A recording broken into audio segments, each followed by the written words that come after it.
I stood in the operating room at Stanford Children's Hospital, my gloved hands trembling slightly as I studied the brain scan of a 9-year-old boy. A blood clot was pressing on his motor cortex. One wrong move or a few minutes delay, and he could lose everything. Behind me, a voice I hadn't heard in 9 years cut through the sterile silence. "Madison, please save my grandson." I froze. That voice. I would have known it anywhere. I turned, and there she was, Elaine Mitchell, the woman who had once shattered my life, now begging me for help. But before I could lower the scalpel, the past came rushing back like a wave I could never outrun. 9 years ago, I was just another overworked medical student, finishing my final year in pediatric neurosurgery at Stanford. I came from a modest family, nothing like the tech dynasties that filled Silicon Valley. Then I met Ryan Mitchell. Ryan was different from anyone I had ever known. He wasn't flashy, even though his family practically owned half the medical technology industry. He didn't carry himself like a rich kid. He carried himself like someone who believed in changing the world. He spent afternoons sitting through lectures on biomedical innovation, but he preferred grabbing lunch with me on the Stanford Quad instead of dining at some high-end club in San Francisco. His smile, it disarmed me in ways I couldn't explain. We started dating, slowly at first, then all at once. Those late-night drives in his silver Tesla through the quiet streets of Palo Alto became our sanctuary. He'd talk about reshaping children's health care through tech, and I'd talk about saving lives with steady hands and a stubborn heart. It felt like our dreams were aligned, and I fell for him completely. When Ryan proposed in the hillside garden overlooking Los Altos Hills, I cried. He dropped to one knee, holding out a simple but elegant ring. "Madison Blake, will you marry me?" I said yes without hesitation. For a moment, the world felt perfectly whole. I thought love could overcome anything. I was wrong. The Mitchells weren't just wealthy, they were powerful. Ryan's father was a visionary CEO, while his mother, Elaine Mitchell, was a former high-powered attorney turned head of a multi-million-dollar medical charity. They lived in a world of private jets and exclusive foundations. And me? I was the daughter of a small-town accountant who had scraped her way through Stanford on scholarships and part-time jobs. The first time I met Elaine, the air felt heavy, almost electric. She smiled politely, but her eyes were cold and calculating, scanning me as if I were an unsolved legal case she intended to win. Every question she asked was laced with implication. Where I came from, what my ambitions were, whether I belonged anywhere near her son. I smiled back, clinging to the belief that Ryan's love would be enough. It wasn't. Elaine didn't stop there. She hired investigators to dig into my past and handed Ryan a neat little package of photos from my college years. Shots of me out to dinner with guys who happened to be wealthy, photos that meant nothing but painted an ugly picture if you wanted them to. Ryan showed up at my apartment one night, holding that stack of photos like evidence. "Madison, I just need to know, is what we have real? Or are you just looking for a way out of the life you came from?" His words cut deeper than any scalpel I'd ever hold. I couldn't believe he was questioning my love, not after everything we had shared. We fought, loud, bitter, heartbreaking. In the end, I took off the ring and placed it in his hand. "If you can't trust me, then what's left?" I walked out and never looked back. I didn't know that would be the last time I'd ever see Ryan alive. I remember standing in my apartment the next morning, staring at the engagement ring on the counter, the one I'd ripped off my finger hours earlier.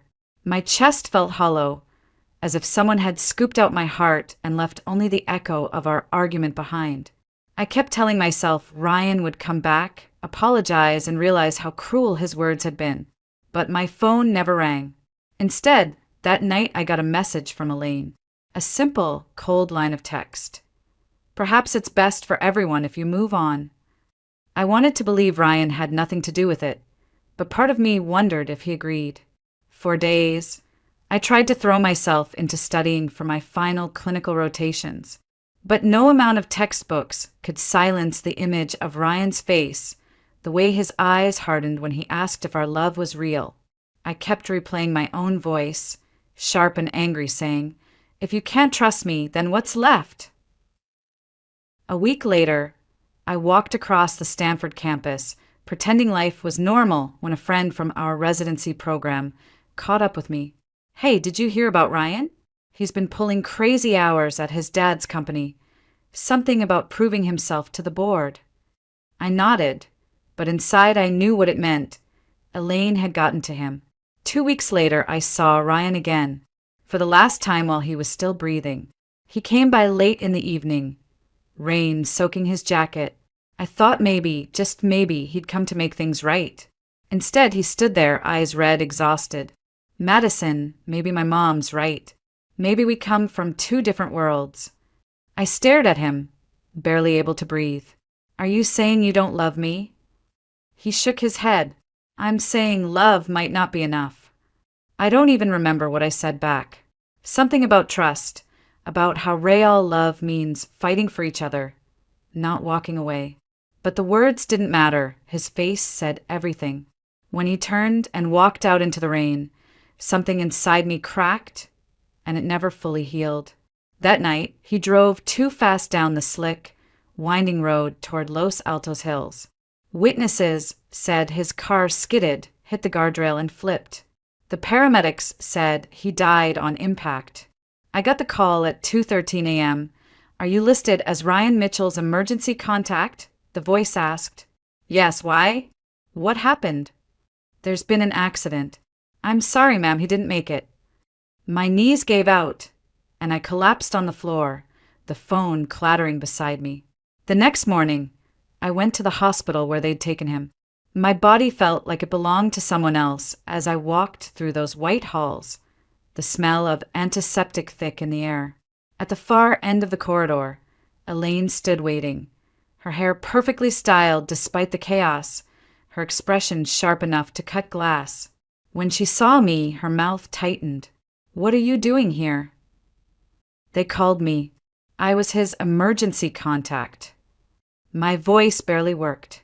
Her eyes narrowed, and in that moment, all the polite masks she'd ever worn dropped away. You're the reason he was out there. You're the reason he's dead." The words hit harder than any physical blow. "Elaine, I never wanted this. Save your excuses." She stepped closer, her voice low, cold. "You latched onto my son because of who he was, and when things didn't go your way, you broke him. You killed him as surely as if you'd driven that car off the road yourself." I opened my mouth to protest, but nothing came out. She turned on her heel and walked away, heels clicking against the tile like a judge pounding the gavel. Guilty, case closed. For weeks after, I drifted through life in a haze.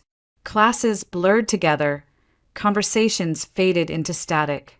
At night, I'd lie in bed staring at the ceiling, wishing I could turn back time, wishing I could take back every harsh word I'd ever said to him.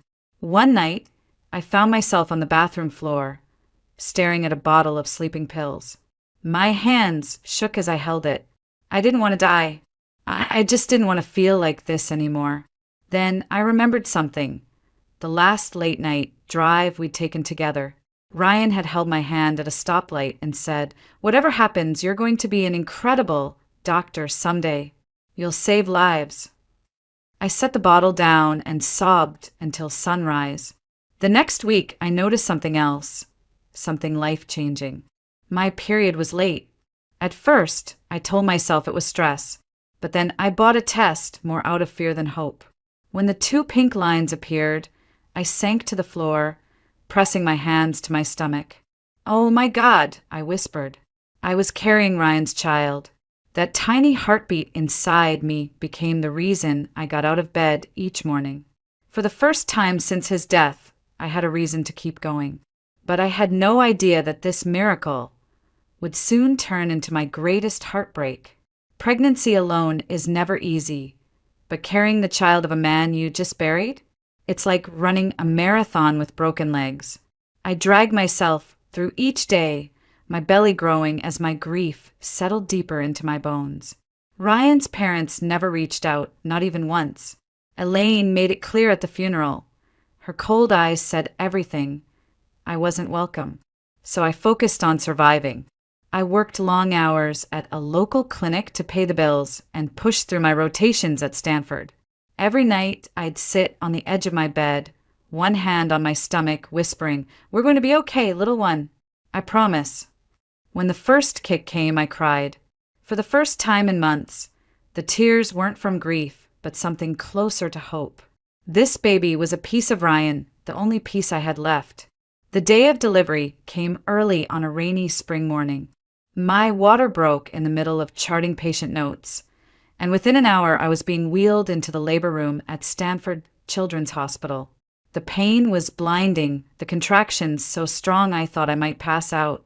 Nurses hurried around me, adjusting 4 lines and monitors. Through the chaos, I clung to one thought: I'll finally hold him. I'll finally see Ryan's eyes again. "Push, Madison. You're almost there," the nurse said.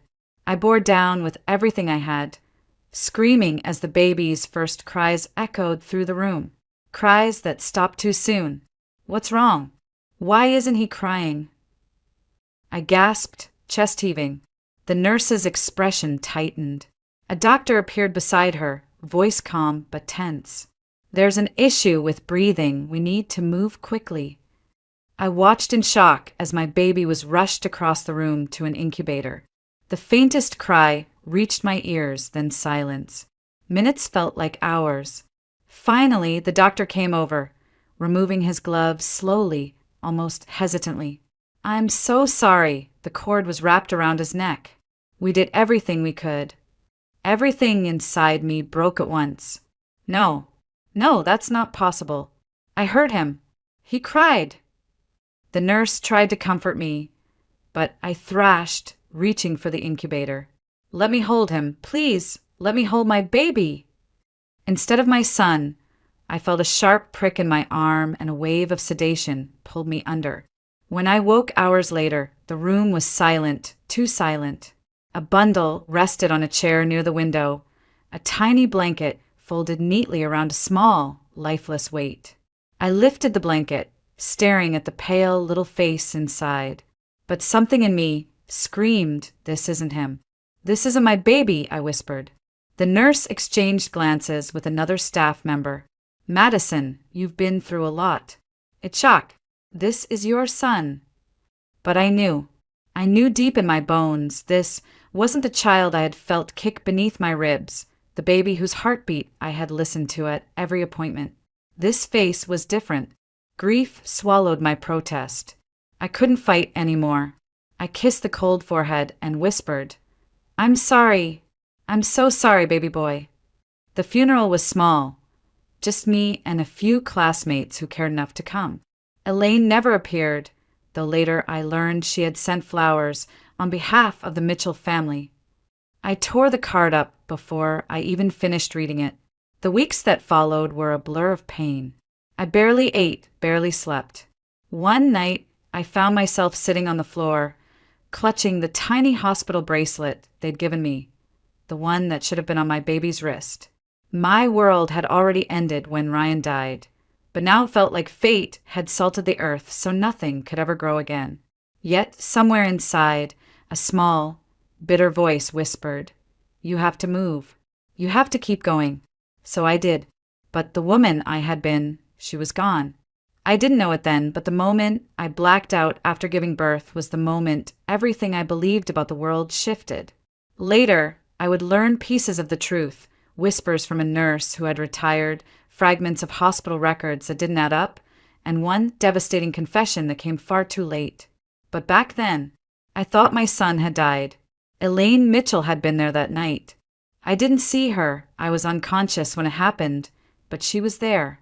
She had pulled strings to get into the delivery wing and spoken quietly to a doctor she had funded for years. "She's not stable," Elaine reportedly said. "You know what's best for the baby." Those words were all it took. In a world where donations and power spoke louder than ethics, decisions were made that erased my motherhood before it even began. When I woke up holding what I believed was my lifeless child, I accepted it because grief makes you blind. The nurse's eyes lingered on me longer than necessary, and I would later realize it was guilt, not pity, that filled them. But at that time, I didn't know. All I knew was that the only piece of Ryan I had left had been ripped away, and I had no fight left to stop it. Days passed like fog rolling over an empty city. I withdrew from everything, my friends, my studies, even the thought of ever loving again. My apartment became a place where silence screamed, and every corner held reminders of what I'd lost. The crib still in its box, the baby clothes folded neatly in drawers, the tiny shoes I had bought on a whim when I first felt him kick. But what I didn't know was that somewhere across town in the Mitchell estate, my baby, my Noah, was alive. Elaine had taken him home, given him another name, and introduced him to the world as her grandchild. For years, I buried myself in medicine. I told myself the pain would dull if I focused on something bigger than me, something noble. So I worked double shifts, picked up every case I could, and forced myself to climb the ranks until I earned a fellowship in pediatric neurosurgery at Stanford Children's Hospital. If anyone looked at me from the outside, they'd say I was thriving. But inside, I was just surviving, moving on autopilot, trying to fill the endless hole Ryan and our baby had left behind. I never dated again. I couldn't. My heart had shut down, not out of fear of being hurt, but because I couldn't imagine ever loving anyone enough to risk feeling that kind of pain again. It was almost 9 years later when fate decided I'd punished myself long enough. It was an ordinary Thursday morning, quiet except for the sound of my sneakers on the hospital floor. I was halfway through reviewing charts when the trauma pager went off. Child, male, 9 head trauma. Possible cranial bleed. Prepare or 3. I met the gurney at the door and froze. The boy had Ryan's eyes. My breath caught, my hands instinctively gripping the rail. "What's his name?" I asked the EMT. "Noah Mitchell," he said. The world tilted beneath me. Mitchell. My stomach clenched as if someone had sucker punched me. And then I heard it, the voice that had haunted my nightmares for nearly a decade. "Madison, please, save him." Elaine Mitchell stood there, older now, her hair streaked with silver, her face lined in ways wealth couldn't smooth away. But her eyes, they hadn't changed. I wanted to scream at her, to ask why she was there, why she still dared to speak my name. But the boy on the table groaned softly, snapping me back to reality. This wasn't about me. It was about saving him. "Get me a CT scan and prep for OR," I said sharply, my voice steady even as my heart thundered. During surgery, I shut out everything except the boy's fragile brain under my hands. Every move was deliberate, every suture precise. I didn't think about Ryan. I didn't think about Elaine. I didn't think about the life that had been stolen from me. But when the last stitch was tied and the monitor steadied, I allowed myself one glance at his face. His eyelashes fluttered, and for a second, I could almost believe it. Almost. Hours later, standing outside the recovery room, Elaine approached me. She looked smaller than I remembered, as if life itself had humbled her. "Thank you," she said softly. I didn't answer. My eyes were locked on the boy through the glass. And then I saw it, a familiar hospital bracelet, old and worn, hanging from his wrist like a charm. My breath caught. That bracelet. I had made it 9 years ago, when I thought my baby had died. My hands shook as I whispered, "Where did he get that?" Elaine's face paled, her lips parting as if words were too heavy to form. When you lose everything, you either break completely or you rebuild into something unrecognizable. I chose the second option, though for a long time it didn't feel like a choice at all. After what I believed was Noah's death, I poured every ounce of grief and rage into medicine. It was the only thing that made sense, the only place where hard work still gave you predictable results. I spent years in windowless labs, sterile ORs, and libraries that smelled like paper and desperation. By the time I finished my residency, I was a machine. Colleagues called me the hands of glass and steel. Glass because of my precision, steel because of how unshakable I seemed during impossible cases. Patients' parents would clasp my hands and thank me with tears in their eyes. But their gratitude bounced off the hollow shell I had become. I didn't date. I didn't make small talk. I didn't go home for holidays because there was no home left, just an empty apartment and memories that clawed at me whenever I sat still for too long. But I climbed. Oh, I climbed. By 32, I had become one of the youngest attending pediatric neurosurgeons at Stanford Children's Hospital. People whispered about me in the halls, calling me brilliant, resilient, unstoppable. What they didn't know was that I hadn't felt truly alive in 9 years. And then came Noah Mitchell, the boy who turned all my carefully built walls to dust. When I had first seen him lying unconscious on that gurney, something deep inside me had shifted. At first, I told myself it was because of his eyes, the exact shade and shape as Ryan's. But that wasn't it. It was the way my hands trembled, just slightly when I touched his hair to check for scalp lacerations. It was the way my chest tightened every time his monitors beeped. And when I noticed that old, worn hospital bracelet on his wrist, my entire world tilted. I hadn't thought about that bracelet in years, but now it was all I could think about. I had made it myself, on the last day of my prenatal crafting class. A tiny blue cord with a single silver bead, etched with an N for Noah. My Noah. After the surgery, I tried to ignore the questions clawing at my brain. I told myself, coincidences happen. There are plenty of boys named Noah, plenty of families who donate to hospitals and get old bracelets as keepsakes. But deep down, something inside me whispered, no, Madison, this is him. That night, I went home and sat on the floor of my apartment, pulling out the shoebox I hadn't opened in years. Inside were all the memories I'd tried to bury. Ultrasound photos, baby clothes, and the matching bracelet I had kept for myself. I compared it to what I'd seen on that boy's wrist earlier that day. It wasn't just similar, it was identical, down to the tiny imperfection in the silver bead, the one I'd accidentally scratched when trying to engrave it by hand. A chill ran through me. I couldn't sleep. I couldn't eat. The next morning, I found myself in the hospital cafeteria staring at a cup of coffee gone cold, my mind replaying every memory from the day I gave birth. The sedation, the unfamiliar nurse, Elaine showing up at the funeral but never looking me in the eye. Pieces started snapping together, like a puzzle I hadn't realized I was solving. Elaine had been there. Elaine had influence. Elaine had hated me enough to say I didn't belong in her family. What if my son had never died? That question was still echoing in my head when I saw Elaine again in the hallway outside Noah's recovery room. She looked smaller somehow, older, like time had been unkind in ways even her money couldn't fix. Her eyes met mine, and for the first time in 9 years, I saw something I never expected from her. Fear. Elaine, I said, my voice steady despite the storm inside me. We need to talk. Elaine stood frozen when I said those words. For years, I had imagined what it would feel like to face her again, the woman who had looked at me as if I were a stain on her perfect life. I thought I'd feel rage or maybe satisfaction. Instead, I felt empty, like someone bracing for an impact that had been coming for nearly a decade. She cleared her throat, the same crisp, commanding sound I remembered from the funeral. This isn't the time, Madison. My grandson just went through major surgery. Your grandson? My voice cracked, sharper than I intended. That bracelet on his wrist.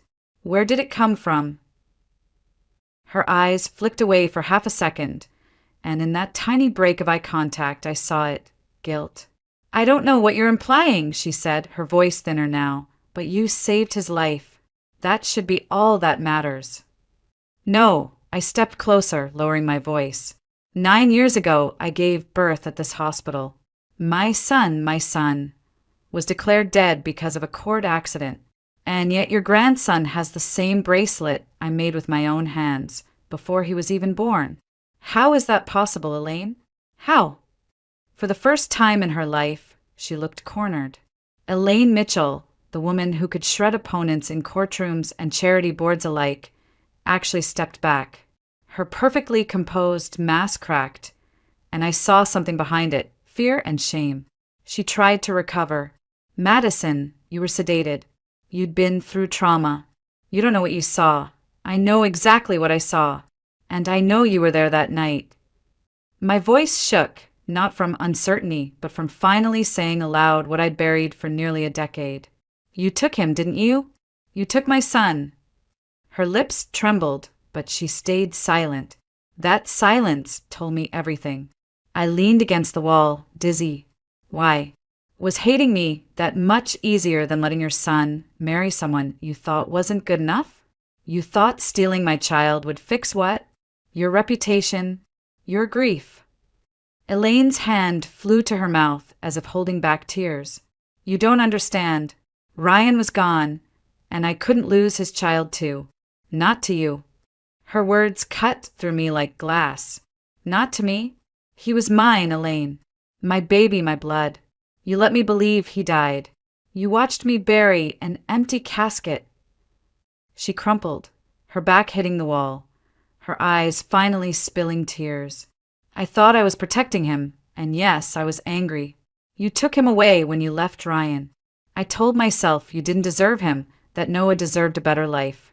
And I had the means to give him one. I stared at her, numb. You played God with my life. Do you have any idea what you did to me? To him? He grew up thinking you were his mother figure when all along he had one who loved him before he even took his first breath. Elaine slid down to the floor, the powerful matriarch now looking small and breakable. I have brain cancer, she whispered. Stage 4. I don't have much time left. I froze. Part of me wanted to laugh at the irony. Another part wanted to scream. So what? You want forgiveness because you're dying? Because now it's convenient to admit what you did. She shook her head weakly. No, I want him to know the truth. I want him to know you. I was wrong, Madison. I've known it for years, but I was too proud, too stubborn. I've ruined everything, and I don't know how to fix it. The storm inside me quieted, but it didn't vanish. There was no undoing 9 years of grief, no way to return the moments I lost. His first words, his first steps, his first day of school. Yet, as I looked through the glass at Noah, sleeping peacefully after surgery, something softened in me. For 9 years, he had been safe, cared for, loved, even if it was by the woman who had stolen him. I crouched down so I was eye level with Elaine. You tell him, I said firmly. Not me. You tell him who I am and what you did. Because I won't take that from him. Not the truth, not the chance to hear it from you. Her eyes widened, then she nodded slowly. I will. I promise. I stood and walked toward Noah's room. I placed my hand on the glass, looking at his tiny chest rising and falling. There was no mistaking it now. This was my son. And whether Elaine lived another month or another year, I would not lose him again. The next morning, I walked into Noah's hospital room to find him sitting up, pale but awake, a tablet in his hands. He looked up at me, his wide hazel eyes blinking in curiosity. For a moment, I forgot how to breathe. Those eyes, Ryan's eyes. Hey there, I said softly, my voice almost catching. How are you feeling? He shrugged, the kind of shy movement kids make when they're trying to be tough. My head hurts, but Grandma says I'm brave. Grandma. My chest tightened, but I smiled anyway. She's right about that. You were incredibly brave yesterday. Noah nodded, then turned back to his game, as if bravery was just another item on his to-do list. Behind me, I heard the slow tap of a cane, Elaine, moving slower than I'd ever seen her. She looked fragile, wrapped in a soft gray shawl, her usual perfection dulled by illness and guilt. Noah, she said gently, taking a seat beside his bed. There's something we need to talk about. Something important. He looked up again, eyebrows furrowing. Is it bad news? No, sweetheart. It's about family.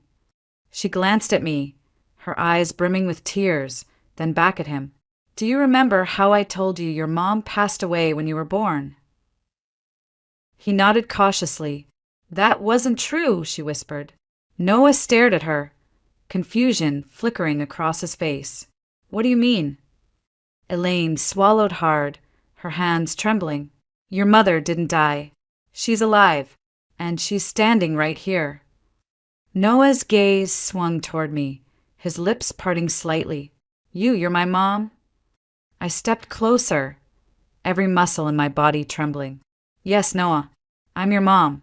I've loved you since the moment I knew you were coming into this world, and I never stopped. He blinked, trying to process something no 9-year-old should have to. But Grandma said, she lied. Elaine interrupted, voice breaking. I lied, Noah. I was angry and scared, and I did something unforgivable. I took you from her. I thought I was protecting you, but I was wrong. I was so wrong. The room went silent except for the rhythmic beep of the heart monitor.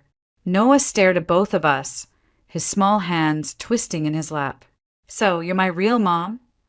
Yes, baby, I whispered, my knees bending so I could be level with him. I'm your mom. I missed your first words, your first steps, your first day of school, because I didn't know you were alive. But I'm here now, and I'm never leaving you again. Noah's lip trembled. Then he said the one word I had dreamed of hearing for 9 long years. Mom! I wrapped my arms around him, holding him gently so I wouldn't hurt his head. His small arms circled my neck hesitantly at first, then tighter, warmer, more certain. When I looked up, Elaine was crying silently. She reached out a hand, and I took it, not in forgiveness, but in acknowledgement of what this moment meant. Over the next few days, Noah and I talked for hours. He asked questions, some easy, some hard. Why hadn't I been there? Why did Grandma say I was gone? Did I love him? Would I take him away from everything he knew? I answered every question with honesty. I didn't know Noah. I thought you were gone. But now that I have you, I won't let go again. And yes, I love you. More than anything. Elaine spent most of her time quietly watching us, her illness seeming to progress faster, as though confessing had finally let her body surrender. One evening, she took my hand and whispered, "Thank you for not hating me enough to keep him from me now." I didn't know how I felt about forgiveness yet, but I knew this. Hate wouldn't raise Noah into the kind of man Ryan would have wanted him to be. The day before Elaine was discharged to hospice, she called Noah to her bedside. Be strong, sweetheart, and listen to your mom. She's everything I wasn't brave enough to be. He nodded, eyes glassy, and hugged her tightly. For the first time, I saw something genuine between them, not built on lies or control, but on truth finally spoken aloud. As I tucked Noah into bed that night, he whispered, "Mom, can we start over? Like from today?" I kissed his forehead, tears burning my eyes. Yes, baby, from today. Elaine passed away 2 weeks later. It was quiet, almost peaceful, like a candle flame finally surrendering after burning too brightly for too long. She had requested hospice care at home, and I stayed with Noah through it all. I didn't do it for her, I did for him. On her last night, Elaine asked to see me alone. I stood by her bedside, unsure what I was supposed to feel. "You don't owe me forgiveness," she said, her voice fragile, paper-thin. "But promise me you'll love him enough for both of us." I hesitated, then nodded. I already do." She smiled faintly, closed her eyes, and whispered, "Then I can rest." Minutes later, she was gone. The days after her passing were strange. There was no dramatic reading of a will, no surprise fortune waiting for me. I didn't expect one, but Elaine did leave one thing that surprised me, a letter addressed to Noah. He sat on the living room couch, holding it like it was something dangerous. "Should I read it, Mom?" "Only if you want to," I said softly, kneeling beside him. He unfolded it slowly, lips moving silently as he read. After a moment, he sniffled and handed it to me. She said she was sorry and that she always loved me, even when she made bad choices. I pulled him into my arms, holding him as he cried, not the loud, broken cries of someone whose world is falling apart, but the quiet tears of a boy who finally understands the truth. Legally, things moved quickly. Elaine had already signed papers transferring guardianship to me before she passed. There was no battle, no drawn-out court hearing, just a clean handover as if the universe itself wanted this chapter to close. Still, there were challenges.